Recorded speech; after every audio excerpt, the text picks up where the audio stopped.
Today on the Relationship Revival Show, we're talking to Vikki Stark. Vikki is an internationally known psychotherapist, speaker, author, divorce recovery expert, and is the director of the Sedona Counseling Center of Montreal. She's particularly well known for her groundbreaking book, Runaway Husbands, which has led her to mentor a worldwide community of women recovering from unexpected divorce. And when we say unexpected, we mean out of nowhere, slap you up the side of the head with a 2x4, unexpected. You're going to find out all about that and her amazing work and her own story right here, right now on the Relationship Revival Show. You're listening to the Relationship Revival Podcast with John DeBach, also known as Mr. Spirituality. That's me. I'm your host, giving you insights and guidance from over 10 years in the field of this amazing journey we call romance. On this show, I go over everything you need to know about how to get into a relationship, how to get the most out of a relationship, and sometimes even how to gracefully end a relationship without pulling your hair out and going crazy. And occasionally, I'm even joined by new and old friends who are also relationship experts to bring you guidance and wisdom with new perspectives. Thanks for stopping by. Vikki Stark, thank you so much for being on the program. I'm really excited to talk to you about this runaway husband kind of phenomenon and why you chose to get into this world and how it's become such a focused specialty of yours. Why don't you kind of walk us through how you kind of stumbled upon this and have taken charge of it? Yeah. Well, first of all, I really want to say thank you, John, for the invitation to come and get an opportunity to talk to your people. Because I'm really passionate about trying to get the message out. Because at this point, I sort of run a worldwide community of women to whom this has happened. And I'll explain in a minute what this stands for. And so many of them felt they didn't know about my work. They didn't know about my book, Runaway Husbands. And that when they found the book, they realized a tremendous sense of relief. They realized they're not crazy and they're not alone. So I've been a psychotherapist for over 30 years. And I believe myself to be in a happy and secure marriage of 21 years back in 2006. Mm-hmm. I felt very comfortable with my husband. I felt like we had fallen in love so intensively and that it was going to last forever and ever. And I had written my first book, which is called My Sister, Myself, about sister relationships. And I'd been on the road doing a book tour for 23 days. Mm-hmm. And when I returned home, I had taken the red eye back from the West Coast to my home in Montreal, and my husband picked me up at the airport and drove me home, and then he went off to work because it was the morning. And when he got home from work that night, I had spent the day sort of, unpacking. I'd been on the road for a long time, getting comfortable being home, doing some grocery shopping and everything. And when he got home, I said to him, I bought fish. And he said, it's over. I said, okay, you don't want fish. Maybe we'll have chicken. And he said, no, it's not dinner. It's the marriage. It's over. And I'm moving out right now. And obviously I was completely shocked, traumatized, devastated. I couldn't wrap my mind around what was happening. And what subsequently happened, to sort of speed the story along, is that he did move out. He actually moved out the next morning. Well, no, don't speed it along. I'm like, now I'm sucked in like I'm watching a movie, So he moved out the next morning into the apartment of his girlfriend.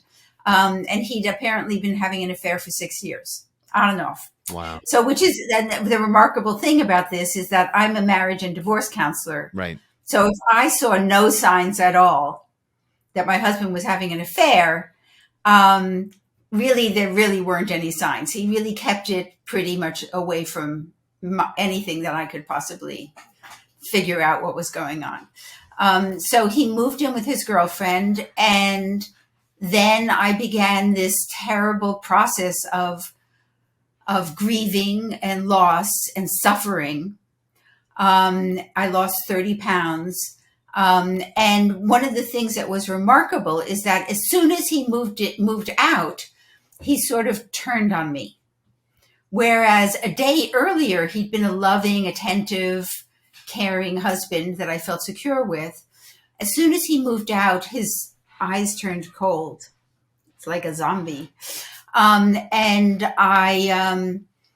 all I received from him was meanness and blaming and anger, and him saying, all those times you thought we were having a good time, I was really miserable. And I'm trying to wrap my mind around this complete revisionist story of our history together.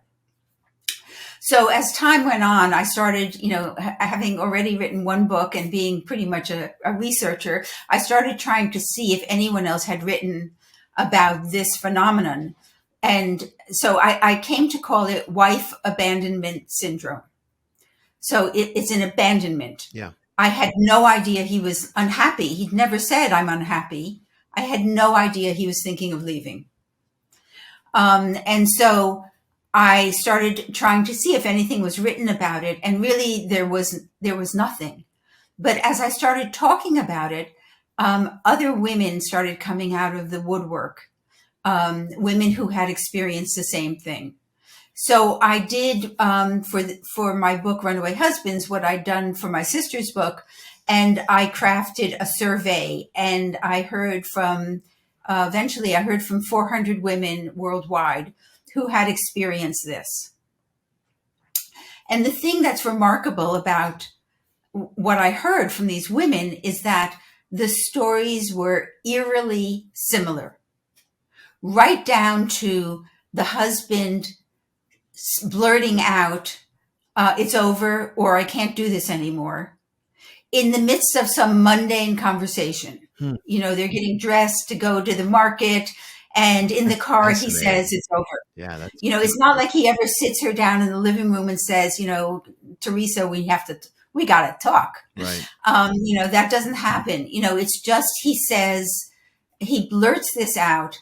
And in the majority of the cases, I'd say in 90% of the cases, there's another woman. There's been an affair going on. In the majority of the cases, he moves out either that day or within the week. In some cases, there's sort of a back and forth over a few weeks or a few months. Uh-huh. But the typical thing is that he moves out very, very quickly. Yeah.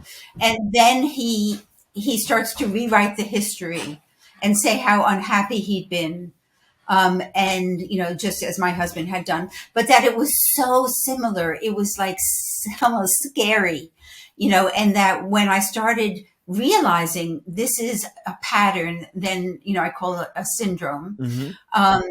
And then I started doing this research and put together this material, and over the course of a couple of years, I wrote this book. And since then, the book came out in 2010. I have an updated version coming out in a few months, but the original book came out in 2010. Since then, I've worked with, I'd say, thousands of women throughout the world, running retreats and running workshops, and just hearing from people, and trying to help people rebuild their lives when it was like a tsunami came and knocked everything over and their lives are unrecognizable. That's so fascinating. The fact that it's so similar. And yes. I mean, when you're saying it, I'm thinking of past clients of mine where that happened, and it's like, oh, okay. And now it's starting to ring true, even on anecdotally in social circles, where I'm like, whenever you hear that story, like, what do you mean he just left? What do you mean? He said he was unhappy and I didn't know. Yeah. And you from the outside looking in, you're like, nah, well, there must have been a sign, Exactly. And so in your research and in this work that you've done, have you ever looked into an underlying cause, or is it more about rebuilding for the women after this happens? Oh, no. I do a lot of work because, like anything in life, when something happens to you, you want to understand what happened. Yeah. And so, so that, no, definitely. Well, first of all, let me say that, very often when people hear about somebody who's experienced this, they say just what you said, you must have known something, you must have seen something. So it's very comforting for the women in my community that I'm a marriage counselor. And if I didn't see it, they're not going to see it. Yeah, for sure. But it's also, a fact that this kind of divorce is unique. This kind of separation and divorce is unique. It's not like a typical breakdown of a Yeah, marriage. there's no slow burn. It's just Fighting, it's they're going to marriage counseling, they're talking, oh, it's going to be over if you don't do change right. this. There's none of that because it comes as this traumatic shock moment. Yeah. And so, so for people around, like they can't wrap their mind around it because it is special, it is unique, and it's not a typical divorce, which also means that it takes longer for people to recover. Does it happen to men? Is there such a thing as husband abandonment syndrome? Right. So when I started doing the work, I decided I would research women and men who had been left, because absolutely there are men who are left. And so I received a bunch of surveys and did some interviews with men whose wives had left.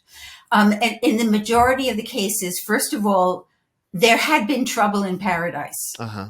The wife had been saying, George, if you're not home on the weekends, and you don't help out around the house, I can't take this anymore. Right. The wives had given indication it didn't happen in this shocking kind of way. Yeah. And the other thing that I recognized is that there was no pattern for the men. It wasn't always that she was having an affair. Usually she wasn't having an affair. Yeah. She was just sick and tired. And so she wanted out.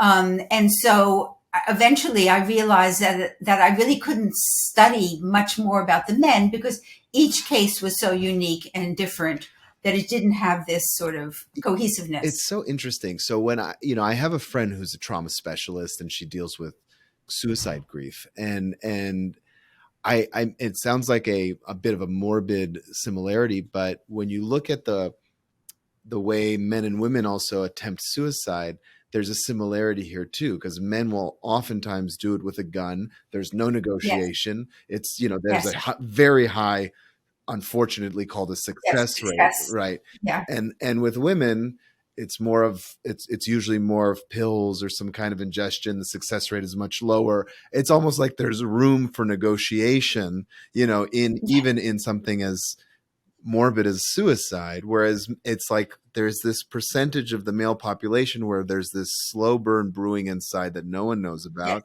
and then this crazy nuclear explosion that you cannot do anything about. Yeah, that's an amazingly apt analogy. It really is. But to your earlier question about, how much I explored, why does this happen?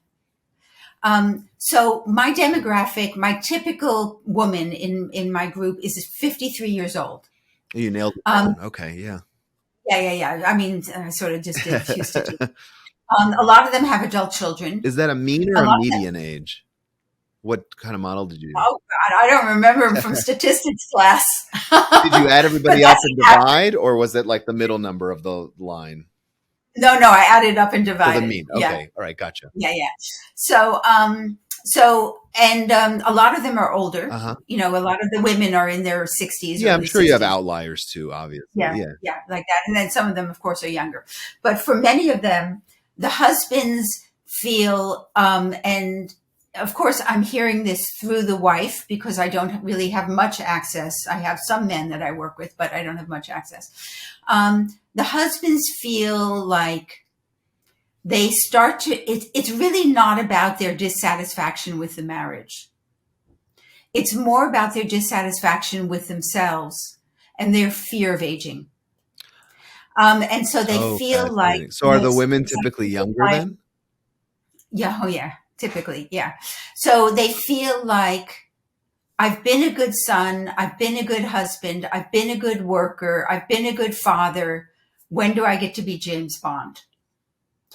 And so they're at the office, and somebody, this is a very typical thing, that the woman who's the affair partner is of a lower socioeconomic status, who, if he's the boss, she's the secretary, or she's the trainer at the gym. I mean, it's Right. stereotypical stuff. And she looks up at him and she says, "Oh, Richard, you're so interesting. Tell me a story about you." And the wife has heard the story already, 2,000 times. Sure. And she's, "Richard, don't tell that story again."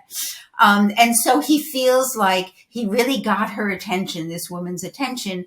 And it is exciting. I mean, affairs are exciting, and it's an ego boost, and it makes him feel good.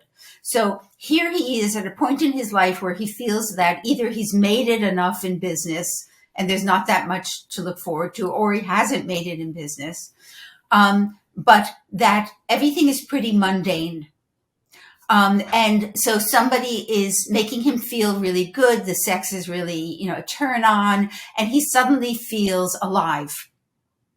And that sexual aliveness is pretty hard to pass up. Yeah.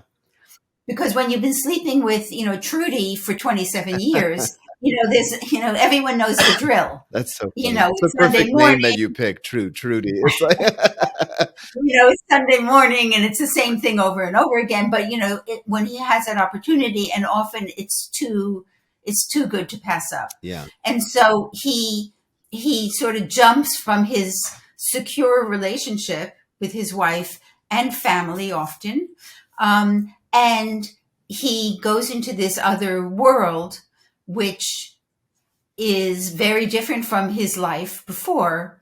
He loses out. He misses out. Often the adult kids, want nothing to do with him. Yeah. Because he's lied and he's cheated and he's had an affair. Yeah. And he's hurt mommy. Yeah. And mommy is sitting in a dark room crying for 6 months, and the kids have to take care of her. Yeah, absolutely. So it's pretty much a disaster. It sounds like such a specific guy, because I always talk about with my clients about affairs being really prevalent when there's opportunity, right? And why women classically haven't had more affairs is because women tended to be in the home over the years. Yes. In the past. And so with the opportunity of affairs opening up, women are having more of them. But what's interesting about the profile of this man is that he doesn't have a lot of opportunity, but one good one came. Yes.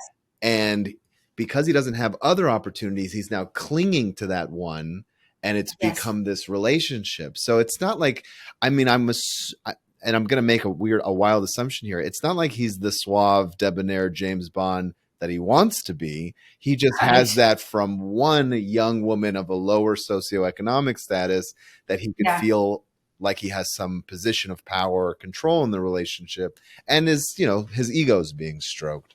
That's so, it's so fascinating. Yeah. But, it's often, many of the women in my community, when they've seen the affair partner, or they knew the affair partner, maybe it was her friend or the neighbor next door or something like that, they're always like surprised, because they're not a trophy wife, right, or a trophy girlfriend. It's not the gorgeous, sexy girlfriend. Often it's a sort of a plain looking woman, or somebody who, but she makes him feel great. But she makes him feel great, right? And often the wife is on the ascendancy in her life. While he's 50, like you were on your book tour. Like I had published my first book, and it was very exciting. It was a great moment. It was actually very exciting until my life fell apart. Okay. And he left me 3 days before my book launch here in Montreal, where I had all the press and like about 100 people coming. He left me on a Tuesday, and the book launch was on the Friday. Oh man. It was almost like he couldn't take it. He couldn't take seeing me be, in the limelight. Right. He had also written a few books that didn't quite make it off the ground, but he couldn't take seeing me in the limelight. And, so there's a healthy dose of jealousy there. Yeah, definitely. Yeah. That's so fascinating. So I mean, I'm just you have me enthralled because it is so. I feel like the more specific you get, the more interesting things get. Yes, sure. And so, what's the process like of recovery, which is probably most of the work that you do now, because you're building this community and this kind of movement to make awareness of the situation. So, Yeah. what's your day to day like? I mean, are you talking to women all over the world? Are you holding retreats? Is it more of an Yeah, online community? absolutely. Yeah, what's it like? Yeah, like a typical day is that I'm in Australia in the morning and then I'm in Sweden in the afternoon. Um, Wow. so I always joke, like I'm just traveling all the time because we really do have a worldwide community. And I've even done therapy sessions with a woman in Mongolia. Wow. So I do individual therapy sessions, with women, as well as my typical private practice here in Montreal with marriage counseling and all the other things I do. But then I run groups and I run workshops, and I run retreats. So there's a lot going on. Yeah. And then what's the process? What are you working? Are you working on recovering from the trauma? Yeah. So the process is huge. First of all, it is a physical trauma. It's defined as a trauma. When your life changes in the blink of an eye, and you didn't see it coming, when you get hit by a car or, you suddenly have a diagnosis or something, and everything in your life changes, it's a trauma. So the women that I work with are deeply, deeply devastated, often not functioning. They can't go to work. They're crying all the time. Everyone loses weight, a lot of weight. They're hardly functioning.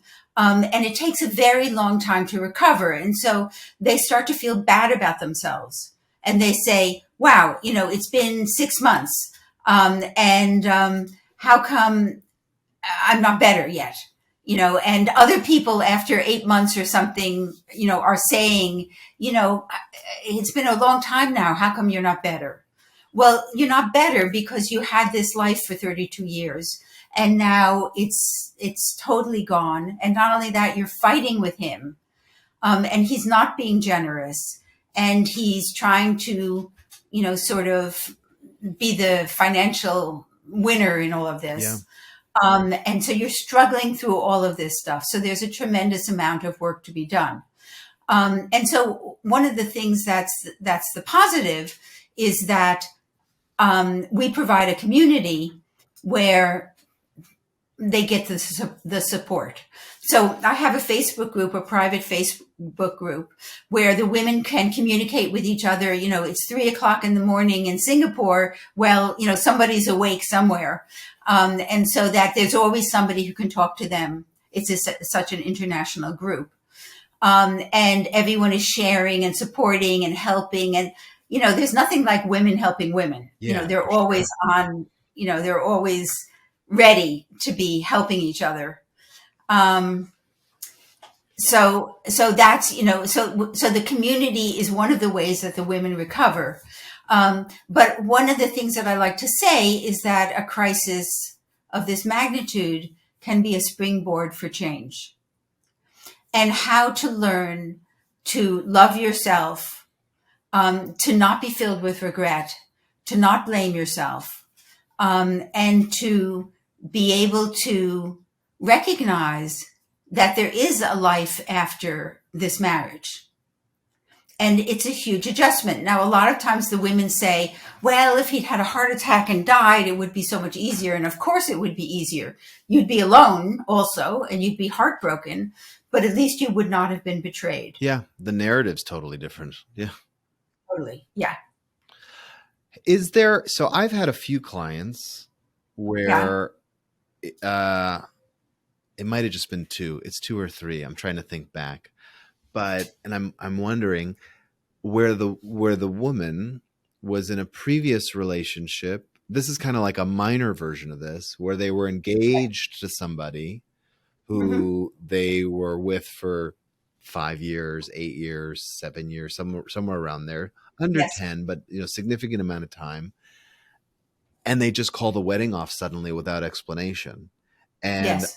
and now that you're saying some of the symptoms, they lost weight, there was long Yes. recovery. Is that kind of a similar thing? Now there wasn't another woman necessarily, but Yes. there was, and then they were obviously much younger in their, late 20s, I would say. But it seems Yeah. like a very similar trauma. Yeah. Yeah. So first of all, I'm laughing because my own husband, who left me, he did that when he was Oh engaged. my God. And there was a whole, he was in his 20s, and there was a whole, the wedding was planned, and 2 months before he told her, I'm out of here. Uh-huh. And so he had a history of having done this stuff. But the thing that I say is that, like, it's two sides of the same coin. Like, I'm working now with a woman who met her husband when she was 19, and they were married for 50 years. Wow. 50 years. He leaves her whole adult life, 50 years. Yeah. But then when you have the women who are 29 and they're looking forward to their whole future, and they're feeling like, great, I have my sweetheart, Yeah. and I'm set, and I have my future, and that's ripped away from them. Yeah. I believe it's equally Traumatic. traumatic. I mean, other people look at them and say, you're young, you're going to find somebody else. But no, because first of all, you don't know whether that's true. Secondly, if you had the hope of having children, you start to see the window, Shrink. Yeah, narrowing. for sure. Thirdly, it's not so easy to find somebody you love. And if this happens to you, how do you trust again? Yeah, absolutely. And that's the big question for the women in my community, which is, could I ever imagine trusting again? Will there ever be the possibility that I will open my heart to somebody and believe them when they might be lying and betraying me and setting me up for this type of, devastation? And one thing that's so interesting with this other version, where it's when it happens younger, they don't go Yeah. through a divorce. So Right. there's zero communication, and they Yes. often don't get any closure of what's going on because the man has no responsibility to split up assets or anything. They just take off. So they're left Yes. completely in the dark. And there's a Yes. lot of that self-blame of like, what did I do? Maybe it was me. Oh my God. Yeah. So painful. So painful. But it's interesting you say the word closure, because everybody wants closure.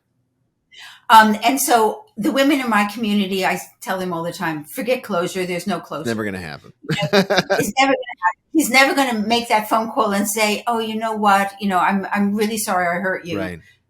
Forget it. That's not going to happen. Yeah. So there is no closure at any level. Yeah. And also, if the kids are adults, like in my case, I just haven't seen him again. Wow. He walked out that night. I saw him once in court and have never laid eyes on the man again. Wow. So,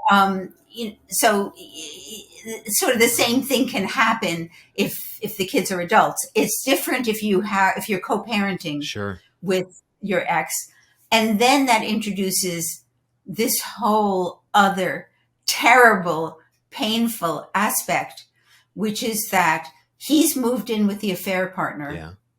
And now your 10-year-old is going to stay at his house With the girlfriend. Yeah. With the girlfriend. Yeah. And I even had one woman who had a baby, like 10 months old or something like that. He left. He moved in with the affair partner. When he had custody of, the baby slept in bed with him and the girlfriend. Oh, heartbreaking. And this mom had to put up with her precious baby sleeping in bed with him and the affair partners. I mean, yeah, that's really hard. That's brutal. It can be rough.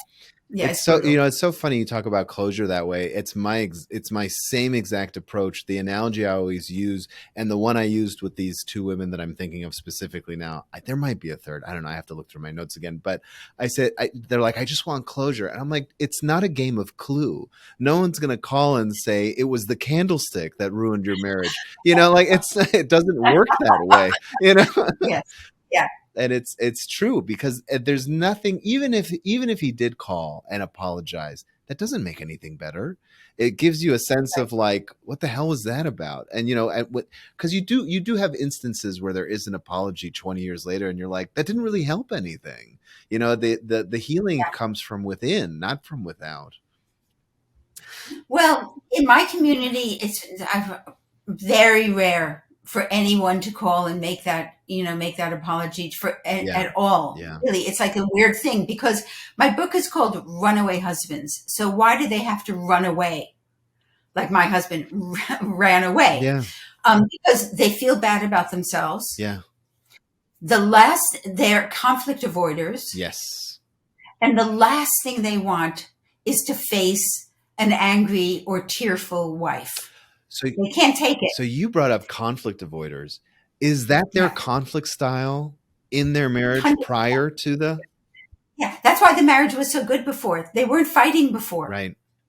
They weren't bringing up issues and talking about Yeah. things because they're running away from conflict. Yeah. That's the last thing they want, and they can't tolerate a wife who's going to say, "But why? Yeah. Why are you doing this?" And they don't have an answer. And it's also part of the reason why they tend to get estranged from their adult children who also want answers. Right. Right. I will say I'm not a conflict avoider, and nobody in my family is really conflict avoiding in terms of conflict types. For people who don't know, in the Gottman world, there are 5 different, Mm-hmm. conflict types of couples. One of them is conflict avoiders, and generally they could stay married if there's no resentment and detachment building underneath the surface. But I got to tell you, when I Yes. have clients who are conflict avoiders and are just quiet in the session, I get nervous. I'm just like, what's Yeah. really going on? What's going on? Yeah, and that's when I start pulling it out. And because now I know Yeah. it's like there's a possibility that one day he'll just show up with a suitcase and say, I'm done. And that's it. Yes. Wow. Yeah. Yeah. Yeah. If you, now knowing what you know and dealing Yes. with this so much, if you saw, do you still see couples, or is it, or are you, Yeah. Yeah. Yeah. okay. So if you, Yeah. All the time. so if Yeah. you see a couple where there is conflict avoidance and you're suspicious that there might be something brewing under the surface, is there something you can do or say to try and bring something like this up? Or is it a lost hope? Is this something where if the man's made this decision, you kind of just have to let it run its course? Well, look, once he's made his decision, it's because his feelings for his wife have extinguished. The fire's gone out, and you can blow on it all you want, it's not going to regenerate. So when he's made his decision, it's always like a fait accompli. It's done. And there's no going for therapy. Why doesn't he come for therapy? He doesn't come for therapy because he knows he's lost interest in his wife. And he maybe has felt like this for quite a long time and is trying to talk himself out of it. And then when he gets to the point where he gets the guts to say, I'm leaving right now, goodbye, Yes. I'm running out the door. Yeah. He's so scared. He has to say it really fast Right. and get out of there. He doesn't want to be in any situation where somebody might try to get him to reconnect with her because the feelings are just not there. When do you think that decision is made? Is it at the very onset of the affair, or is it kind of a little bit into it? No, it's at the end. And I think that's why my own husband was in and out of his affair for 6 years. First of all, it's because I'm such a great wife. Yeah. It was hard to leave me. But secondly, it was because he really struggled with himself. Got it. And then at a certain point, I went on the road for 23 days. And that gave him She that was living space. in my house. He had a chance to feel like, what was it like to get rid of Vikki and be with her? Yeah. And often that's one of the aspects of wife abandonment syndrome, is that the marriage falls apart when one of them has been away for a week, visiting And their they mother can or kind something. of play house with their affair and kind of Exactly. take it for a test drive, for lack of a better term. Yeah. Oh my gosh. This is Yes. so fascinating. I feel like it's a psychological profile that, like, CSI would work up. You've done so much work on it. It's so interesting. Yeah. But then the other aspect of all of this, John, is through the years, because I've been working on this for a long time, I'm really working on how the women can take whatever life throws them and really use that as an opportunity to develop the self-love. Mm-hmm. Even though the self-love isn't there, you're thrown into this situation, And either you can be miserable for the rest of your life, or you have to sort of do the work Yeah. on your own, of being able to love yourself, to recognize you didn't have to be the best wife in the world. I wasn't the best wife in the world. I could be annoying like anybody Sure. else, you know. But somehow he was fine with it for 35 years or something, Right. you know, until he met this other person, and then suddenly it started to grate on his nerves. Yeah. So, you know, they have to learn to be able to love themselves, to forgive themselves for whatever their contribution was to it not being like, you know, ideal marriage for both of them.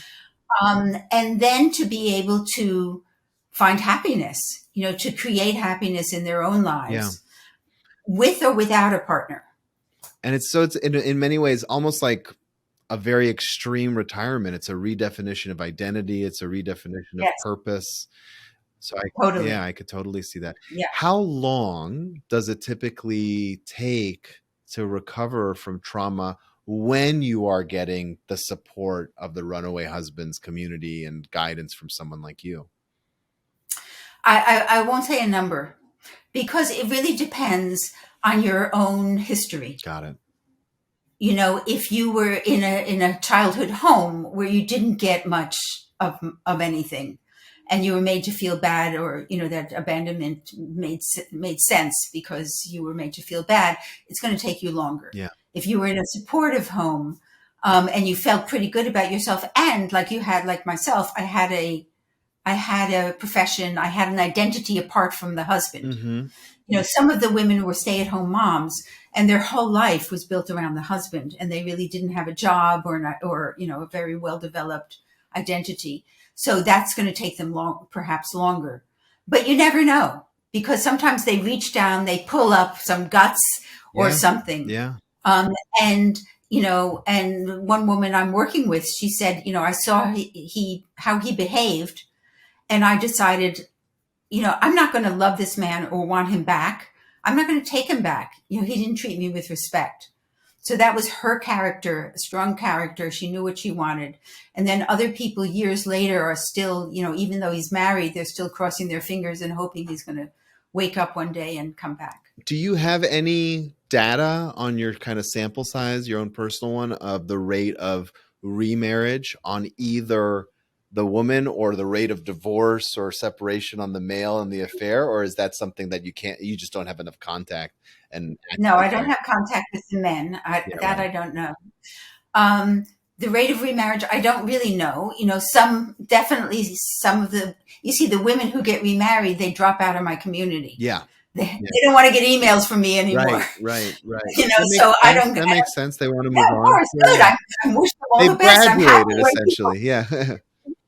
I'm happy when people unsubscribe. Right. Hoping that what that means is that I'm good, Vikki. I don't need you anymore. Yeah, that's a nice thing. So I don't really have data on that. And then here's a big question for you. Did you ever offer to make fish for anybody again? That's the joke in my family. No fish. When I say I fish. And then everyone says, bye, I'm leaving.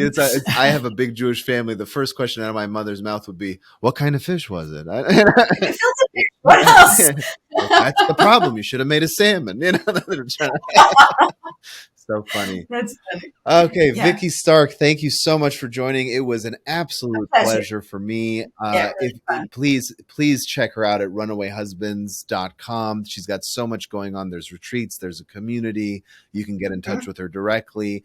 If you know of anybody who's been a victim of this kind of trauma, she is clearly the expert, and it is something that should be taken just as seriously as she mentioned as a car accident. I mean, this is real trauma that needs to be dealt with. So don't underplay it.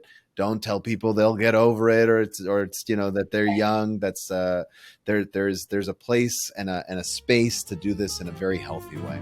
If you're interested in learning how to get the absolute most out of your romantic relationships, then you're in luck, because I have put together a free workshop, or masterclass, if you will, about 3 secrets that people in happy relationships have discovered. You can view the workshop at mrspirituality.com/workshop.